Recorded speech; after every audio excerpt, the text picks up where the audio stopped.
আপনার এই আজগবি কাহিনী আর শোনার সময় নেই আমার, বুঝছেন? আমার অনেক কাজ আছে।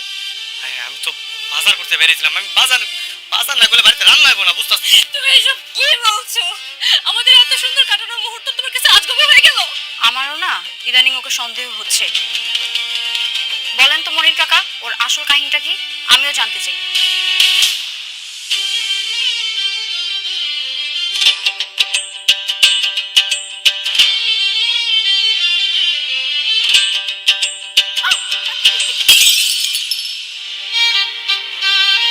Sorry sorry sorry sorry sorry, আমি আমি আসলে দেখিনি, সরি। এই সরি মানে কিসের সরি? হ্যাঁ, আপনি দেখছেন আমি এখান থেকে যাচ্ছিলাম, দিলাম তো ধাক্কা লেগে আমার মাথা চারটা ফেলে। এখন কি হবে? তাই নাকি? মেয়েটাকে তোর অনেক ভালো লেগেছে? হ্যাঁ মা, অনেক পছন্দ হয়েছে। সরি, আমি যারা এই আল্লাহর ঘরটিকে সত্যি মন থেকে যারা ভালোবেসে থাকেন তারা অবশ্যই এই ভিডিওটি লাইক এবং চ্যানেলটি সাবস্ক্রাইব করবেন। আর এখনো অনেক কঠিন হৃদয়ের মানুষ আছে যে আল্লাহর এই ঘরটিকে দেখার পরেও এই চ্যানেলটিকে সাবস্ক্রাইব না করে চলে যায়। ফাঁকি দিল, আমার চোখও ফাঁকি দিতে পারে নাই। আজকে ওর পর্দা ফাঁস করে দেবো। বাবা, আমি আগেই সন্দেহ করেছিলাম এই গোলামের মধ্যে যে গোপন কোন একটা রহস্য আছে যেটা আমরা কেউ জানি না। আমারও না ইদানিং ওকে সন্দেহ হচ্ছে। বলেন তো মনির কাকা, ওর আসল কাহিনীটা কি? আমিও জানতে চাই।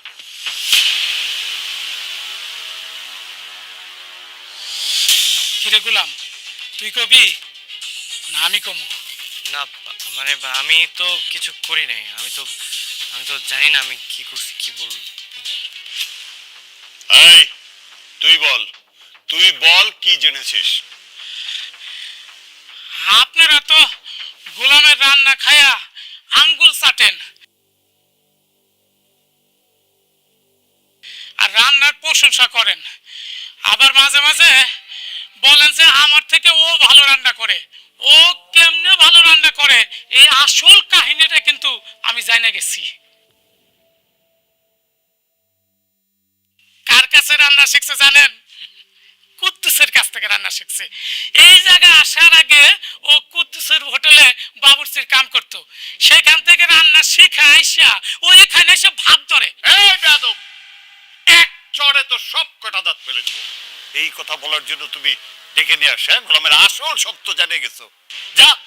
মানে মশা মারতে কামান নিয়ে আসার অবস্থা। ওর চিল্লাপাল্লা শুনে মনে হচ্ছে গোলাম বিরাট বড় একটা ডন যে তার আত্মপরিচয় গোপন করে এই বাড়িতে কাজের ছেলে সেজে আছে, যার সত্য এখন রিলিজ হবে। ফাজলিম হচ্ছে এখানে। সরি, আমার ভুল হয়ে গেছে, আমার মাফ করে দিন। নেক্সট টাইম আর এই ধরনের ফালতু খবর নিয়ে আমাদের সামনে আসবে না। গাধা কোথাকার, যাও এখান থেকে। ঠিক আছে ম্যাডাম। এই গোলাম যাও। গোলাম, রান্না শেষ হয়েছে? না গো, আর একটু বাকি আছে। নাগো আবার কি? তোমাকে বলেছি না যে আমাকে নাগো হাগো এসব বলবা না। দেখো যত, তুমি তো আমার স্ত্রী, তাই না? আমি তো আর বাইরে সবার সামনে ডাকতেছি না, বাসায় মাঝে মাঝে ডাকলাম। আচ্ছা, একটু পর আমি শপিং এ যাব, রেডি থেকো। আচ্ছা ঠিক আছে, যাও।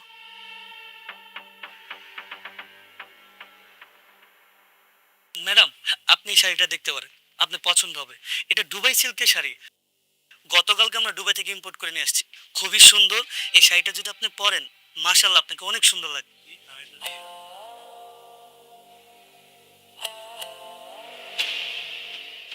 না না না না, এটা জীবনও দুবার সারিব না। হু আর ইউ?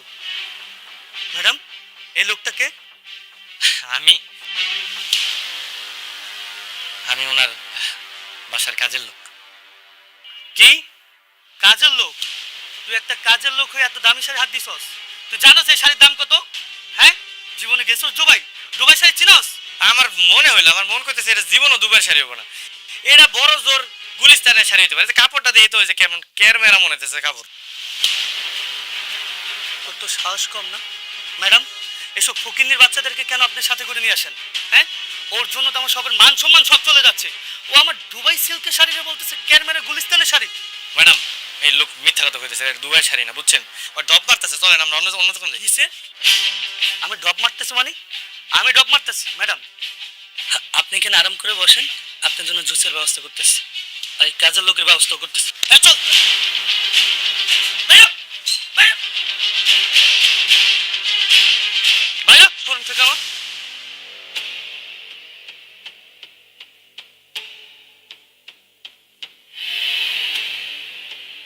ফকিন্নির বাচ্চা, তোরে যেন আজকের পর থেকে এই শোরুমের সামনে না দেখি। তোদের মতন ফকিন্নিরে ভিতরে ঢুকতে দিয়ে উচিত না। আপনাকে ধাক্কা দিয়ে ফেলে দিলেন কেন? ওরা ধাক্কা দিয়ে ফেলে দিছি, বেশ করছি। বেশ করেছি।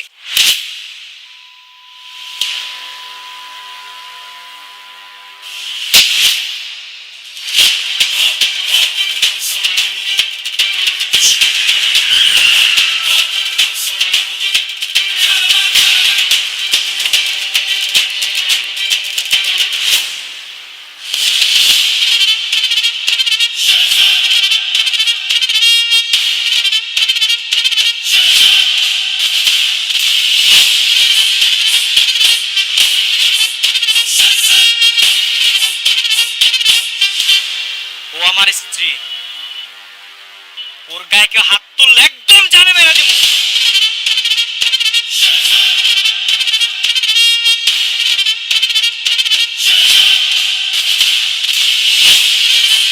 চলো।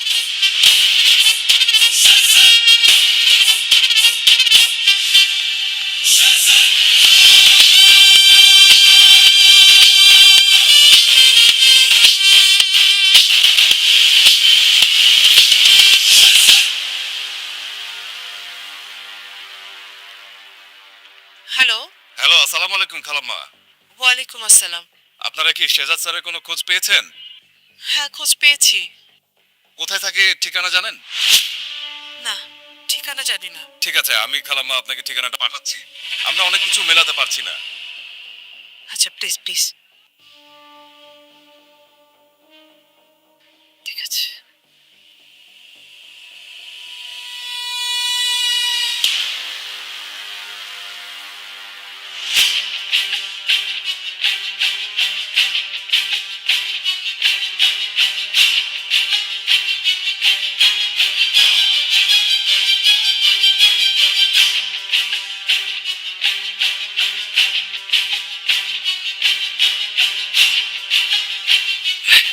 ম্যাডাম, দুধটা খাই নিন। খাবো না আমি। হ্যাঁ ম্যাডাম, দুধ না খেলে তো পরে আপনার শরীর খারাপ করবো, দুর্বল হয়ে যাবেন। খেয়ে নিন ম্যাডাম, আমি যাই। গোলাম, দাঁড়াও, এখানে বসো। বসুন। বসো। জি জি ম্যাডাম, বলেন। আজকে তোমাকে দেখে আমি হঠাৎ অবাক হয়ে গেলাম। তুমি একটা কাজের লোক হওয়া সত্ত্বেও তোমার কোনো সমস্যা হলে এত গাড়ি, বডিগার্ড সব ছুটে চলে আসে। আর আজকে তোমার যে ভাবমূর্তি ছিল, আমি তো ভয়ই পেয়ে গিয়েছিলাম। ওই যে সেই লোকটা, যে শেহাজাদ চৌধুরী নাকি কি, ওর যে লোকজন আছে ওরা ভাবছে যে আমি ওর মানে বস, আমি শেহাজাদ চৌধুরী। এই কারণে আমার বিপদ দেখে সবাই চলে আসছে। আসলে আমি তো ওই লোক না, ওরা ভুল বুঝছে। তারপরেও তুমি যাই বলো, আজকে আমি এক অন্য গোলামকে দেখেছি। ম্যানেজার আমার গায়ে হাত তোলার পর তুমি যেভাবে ছুটে এসেছিলে, মনে হচ্ছিল এটা তুমি না, অন্য কেউ। আপনি তো আমার স্ত্রী না, মানে ম্যাডাম, ম্যাডাম আসলে আপনি মানে আমি আর আপনি, আমরা তো স্বামী স্ত্রী, তাই না? আপনি যদি মানেন না মানেন এটা আপনার ব্যাপার, কিন্তু আপনি আমার স্ত্রী। এখন আপনার গায়ে যদি কেউ হাত তুলে আমি তো আসলে এমনি দাঁড়ায় থাকতে পারি না, তাই না? আচ্ছা ম্যাডাম, আমি যাই, রান্না করে অনেক কাজ আছে তো, আমি কাজ করি। হ্যাঁ, থাকেন।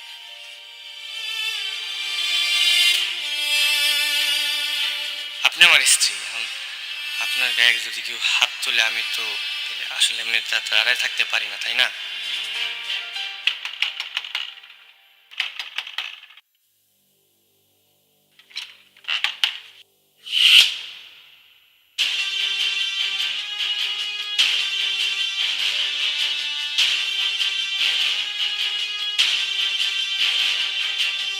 হায় হায়, সর্বনাশ! এর আমার বাড়ি বন্ধু চলে এসেছে। আপনারা এখানে আসেন কেন? হ্যাঁ, দাঁড়ান দাঁড়ান, ভিতরে ঢুকবেন? হ্যাঁ, দাঁড়ান। বাবা, ও বাবা,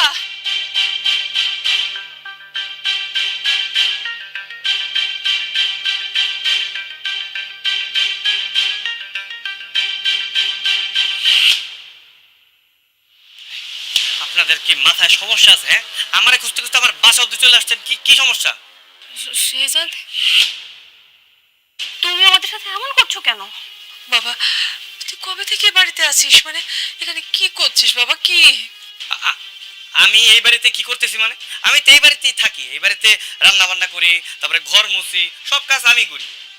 তুই তুই সব কাজ করছিস? মানে তোর নিজের কোটি কোটি টাকার সম্পত্তি, হ্যাঁ, এগুলো ছেড়ে তুই এখানে ঘর মাছিস, থালা বাসন, রান্না বান্না। তুই কি পাগল হয়ে গেছিস বাবা? ও বাবা, তুই পাগল হয়ে গেছিস? তুই কি বলতেছিস বাবা? আমি পাগল হইনি, আমি ঠিক আছি। পাগল আপনারা হয়ে গেছেন। আর আমার আমার কোটি কোটি টাকার সম্পত্তি কোথেকে আসবো? কি বলতেছেন উল্টা পাল্টা? আমি আমি এই বাড়িতে থাকি, এই বাড়ির কাজের লোক, আমি এই বাড়ির জামাই। জামাই? জামাই মানে? জামাই মানে আমি আমি এই বাড়ির মেয়ে বিয়ে করছি।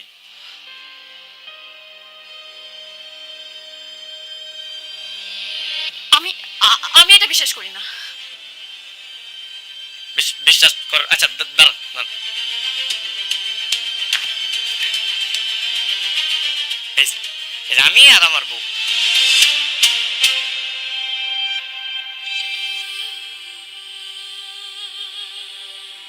মা, মা, আপনার ছেলেটা কি বলছে? মা, ওর স্ত্রী সন্তান রেখে আবার বিয়ে করছে মানে? মা, আপনার ছেলেটা কি বলতেছে? মা,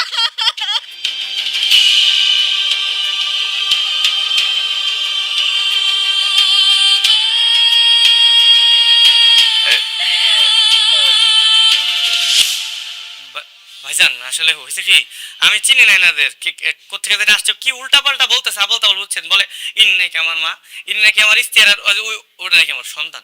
আপনি একটু বলেন তো আমার পরিচয় কি? আপনার পরিচয়টা কি বলেন তো একটু? আমি এ বাড়ির বড় ছেলে, আর ও যাকে বিয়ে করেছে ও আমার ছোট বোন। এবার এবার বিশ্বাস হয়েছে তো আপনাকে? হ্যাঁ, বিশ্বাস হয়েছে না? এবার আল্লাহর রাস্তা আমার একটু ছাড়েন, আপনারা যান। হ্যাঁ, এই উল্টা পাল্টা কথা বইলা মানে অপবাদ দিয়ে না আমার নামে। আমার সুন্দর একটা সংসার, আমার বউ শুনলে কিন্তু আবার ঝামেলা হয়ে যাবো। আপনারা যান। বাহ বাহ বাহ বাহ, আমাদেরকে পর করে দিয়ে তুই এখানে বিয়ে করে নিজেকে লুকায় রাখছিস। স্ত্রী, কোটি কোটি টাকার সম্পত্তি, সব কিছুর যে এই বাড়ি, এই ঘর তোর কাছে এত আপন হয়ে গেল বাবা।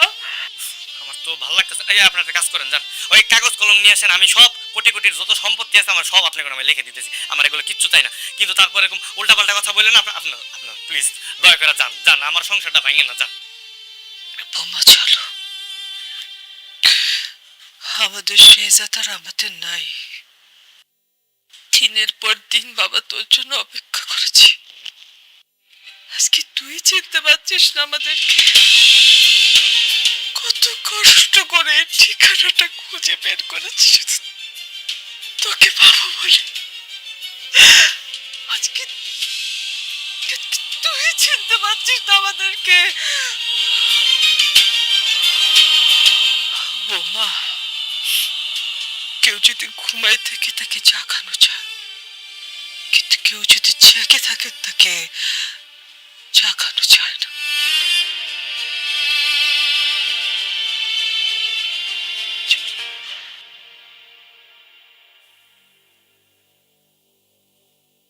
বাবা, তুমি আমার বাবা।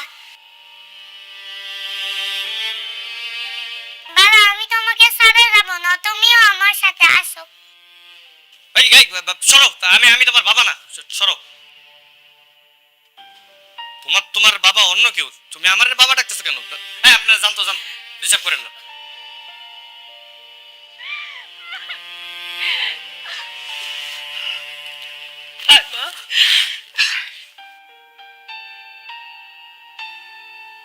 দাও না আমার ছবি। যাও যাও, আপনারা জানতো অনেক ঝামেলা করছেন, যান। আর ঝামেলা করেন, আমার বউ শুনলে ঝামেলা আছে, যান যান যান। চলো বাবা, চলো না, চলো, চলো বাবা, চলো।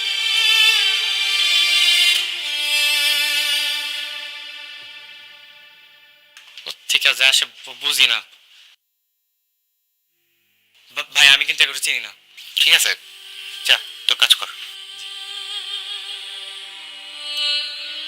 এই গোলামের নামে কোটি কোটি টাকা, আর এরা গোলামের আসল পরিবার। এর রহস্য আমাকে বের করতেই হবে। মনির, জি ছোট মালিক, গোলামের আসল পরিচয় কি? ওর বাবা মাকে কোথায় থাকে ও? আমি তো এত কিছু জানি না মালিক। জানো না মানে? তুমি না ওকে বাসায় নিয়ে আসছো? তুমি তো বলেছিল তোমার ভাতিজা হয়। ও হা, ও আমারে কাকা কাকা কয়ে ডাকে, আমি ওর লেগে ভাতিজা কয়ে ডাকি। এমনিতে রক্তের কোনো সম্পর্ক নাই তো। তার মানে ওর আসল পরিচয় ওর বাবা মা তুমি সত্যি জানো না? না, ও তো জানে না। ও ওর বাপ মার নাম কইতে পারে না। মানে? মানে হইতেছে কি, ওই যে 3-4 মাস আগে অজ্ঞান অবস্থায় ওরে নদীর ধারে পাই। তারপর আমরা বস্তিতে কয়েকজন মিলে ওরা হাসপাতালে ভর্তি করেছি। এরপর থেকে ও বস্তিতেই থাকে। শুরুতে ও কারিমের হোটেলে কাজ করতো। তারপর একদিন আপনার আব্বা আমারে কইলো যে এই বাড়িতে একটা কাজের ছেলে দরকার, আমি ওরে এইখানে নিয়ে আসছি। এইটুকুই, এর চেয়ে বেশি কিছু আমি জানি না। খেলাটা তাহলে এখানেই। এই গোলামি তাহলে কর্মা গ্রুপ অফ কোম্পানির আসল মালিক শেহজাদ খান, যে তার স্মৃতিশক্তি হারিয়ে এই বাড়ির কাজের লোক। এইবার খেলাটা আমি খেলব। মালিক, কোনো সমস্যা? না, তুমি যাও। আচ্ছা ঠিক আছে মালিক।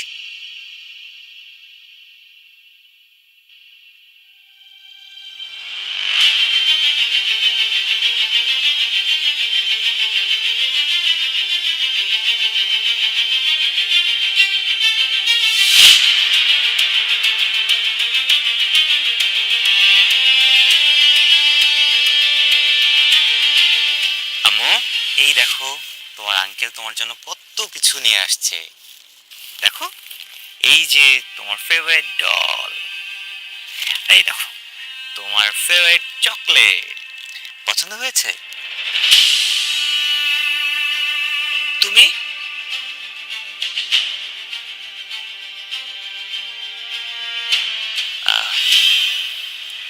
জি খালাম্মা, আমি। আসসালামু আলাইকুম। ওয়ালাইকুম আসসালাম। তুমি কি মনে করে এখানে আসছো? আমি আসলে কিছু কথা বলতে আসছিলাম। কি কথা বলতে আসছেন? দেখুন, আপনারা যাকে শেহজাদ খান ভাবছেন,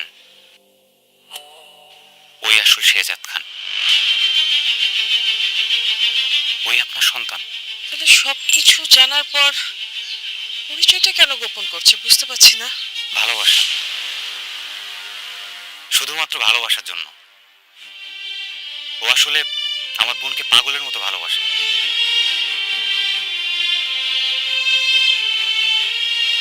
কোনোভাবে আমার বোনকে বুঝতে দিতে চায় না যে ওর আগে একটা বউ ছিল, বাচ্চা ছিল।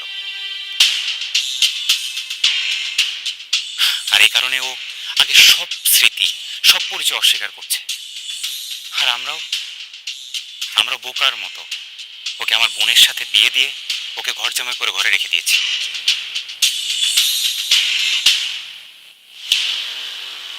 খালাম্মা, আমি আপনাদের এখানে কষ্ট বাড়াতে আসিনি। আমি আসছি এই বাচ্চাটার জন্য। আমি গতকাল ওকে দেখার পর থেকে না আমার বুকটা ভেঙে যাচ্ছে। আমি রাতে ঘুমাতে পারিনি। এরকম একটা মাসুম বাচ্চা, এরকম একটা দুধের শিশুর সাথে একটা মানুষ কিভাবে এমন করতে পারে? তাও শুধুমাত্র ভালোবাসার জন্য, শুধুমাত্র ভালোবাসার জন্য। আসলে আমার বোনকে ও বড্ড বেশি ভালোবাসে তো। আমি আজকে জানতে পারলাম ওর আসল পরিচয়টা।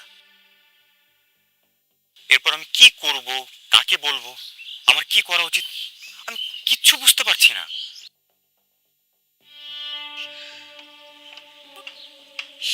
আপনি এসব জানার পর এখানে আসছেন কেন? আপনার তো এখন উচিত বাড়ির সবাইকে সত্যটা বলে দেওয়া। তারপর শেহজাদের তো অনেক টাকা, কোটি কোটি টাকা। ও আমার বোনকে নিয়ে অনেক দূরে কোথাও চলে যায়?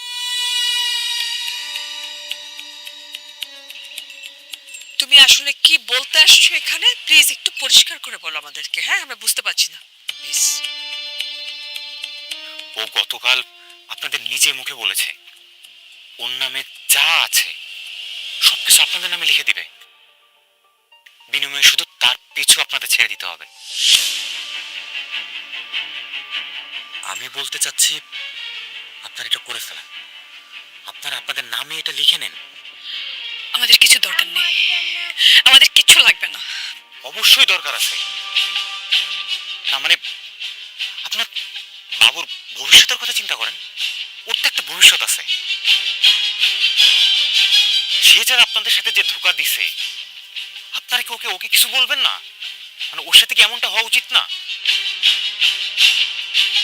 বৌমা, ঋষাদ ঠিক কথাই বলেছে। এই সম্পত্তিটা পুরো শেহজাদের না, এটা শ্বশুরের। এখানে পুরোপুরি হক আছে আমার ফ্রেয়ার। শেহজাদ যদি নিজেকে বদলাতে পারে, তাহলে তুমি কেন তোমার হকটা ছাড়বে বৌমা? হ্যাঁ অবশ্যই।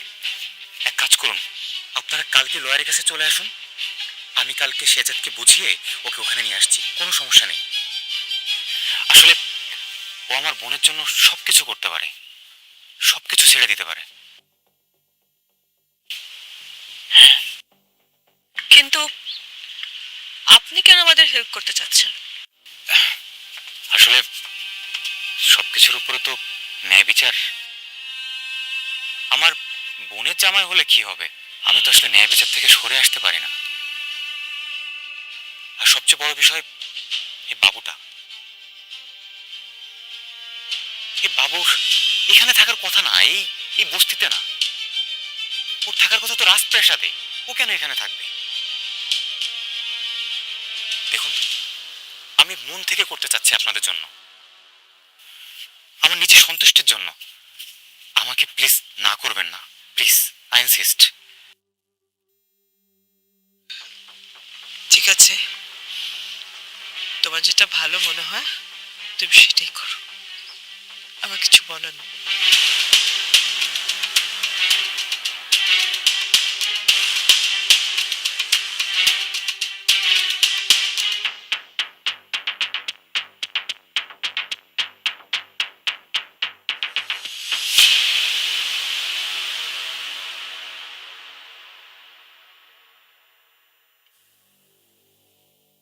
সিগনেচার হয়ে গেলে কার্মা গ্রুপের 25% শেয়ার সহ সমস্ত সম্পত্তি ফাতেমা বেগমের নামে চলে যাবে। এইটা আর ফেরানো যাবে না। কোনো সমস্যা নেই, নিক। আপনি আমার একটা কাগজ দেন, আমি সাইন করে দিতেছি। কি কি লাগবে সব নিয়ে নিক, আমার একটু শান্তিতে সংসার করতে দিলেও। তুই কার সাথে শান্তিতে সংসার করবি? আমার বউয়ের সাথে সংসার করবো, ঋতুর সাথে। আমি ওরে ছাড়া থাকতে পারবো না। আমারে আমার আপনারা ছাইরা দেন। তোর তোর কি মেয়েটার জন্য একটুকু খারাপ লাগতেছে না? একটু মায়া লাগতেছে না? এই যে বাচ্চাটা, তোর বাচ্চাটা, তার জন্য তোর খারাপ লাগতেছে না?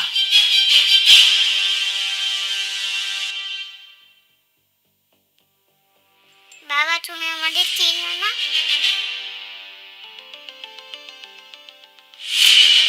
মামুনি, আমি তোমার বাবা না, বুঝতে পারছো? সত্যি বলতেছি, তোমার বাবা আমি না, অন্য কেউ। রিশাদ ভাই শোনেন না, আমি ওনাদের সবকিছু সাইন করে দিতেছি, ঠিক আছে? ওনারা আমার পিছনে পড়ে থাকবো না তো? আরে না না না, তোমার পিছনে কেউ আসবে না। আচ্ছা ঠিক আছে। আমার মানে আপনি শুনেন, আপনি রাগ করেন না, বুঝছেন? কষ্ট পায়েন না। আসলে দেখেন, মানে আমি যাদেরকে চিনি না, এখন জন্য তো আমার মন টানতেছে না, বুঝতেছেন না? আপনি যারে খুঁজতেছেন সে হয়তো বা অন্য কেউ, মানে বাইরে কোথাও আছে। আপনি ওনারে খুঁজেন, আমারে আমারে ছেড়ে দেন। নিজের মাকে বলছেন ছেড়ে দেন, নিজের মাকে উনি করে বলছে। প্রেম মানুষকে কতটা অন্ধ করে দিতে পারে। ঠিক আছে,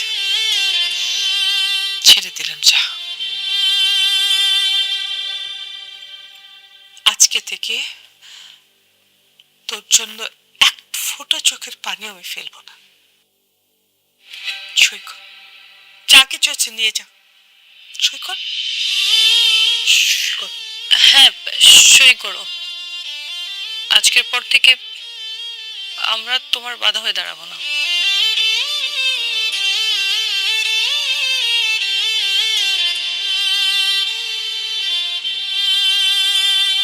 যে মানুষ নিজের মেয়ের চোখের দিকে তাকিয়েও বলতে পারে আমি তাকে চিনি না, সে কখনো ফিরে আসার যোগ্য না।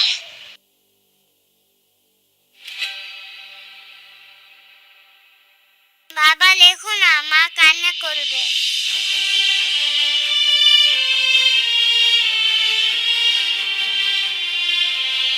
আরে সই করে ফেলো, বাচ্চাদের কথায় কান দিও না, সই করো।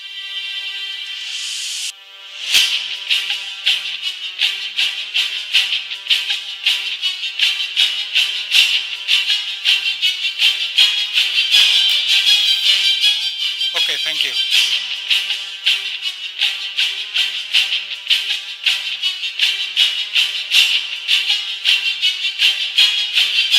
ঝামেলা শেষ, আমি সাইন করে দিছি, আপনারা থাকেন, আমি যাই।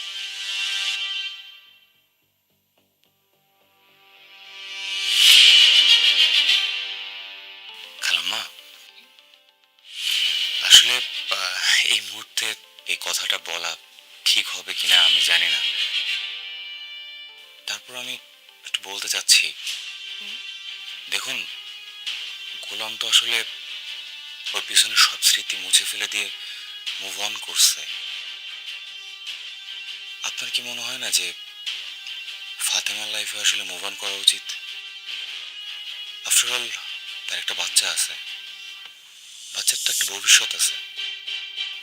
আর একটা সিঙ্গেল মায়ের পক্ষে একটা বাচ্চা মানুষ করা কতটা কঠিন সেটা তো আপনি বুঝেন।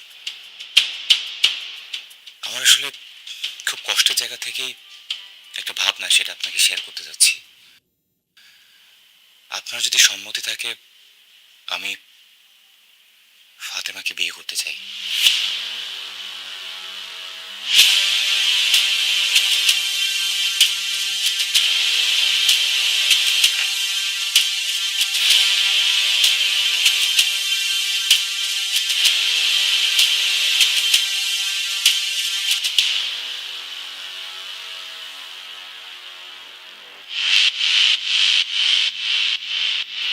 উনি এখানে কি করছেন? উনি আমার হাজবেন্ড। কেন, কি হয়েছে?